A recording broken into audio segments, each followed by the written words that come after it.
Out here today, we're dealing with a bunch of different types of structure. You know, we have the rock part of the shorelines. We have a lot of weeds and shallow vegetation in the shallow water, and that transitions into the stumps and trees that are left over in a lot of these lakes. Alex is in the bow of the boat using forward-facing sonar to kind of pinpoint individual fish and pick those off, while Tyler and I are more in the back of the boat, kind of fan casting the edge of that transition of weeds that dumps into those trees. We're utilizing all the sonar that we have available, and being side image being a very important part of that for our bow control.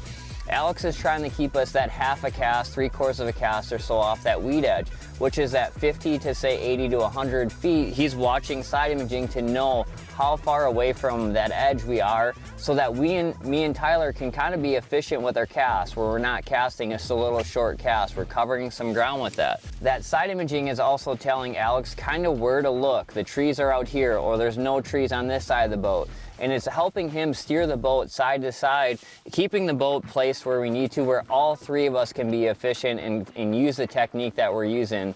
And so at the end of the day, not only mapping, our forward-facing sonar and side imaging are very important. We're using them all together to be the most efficient we can on the water.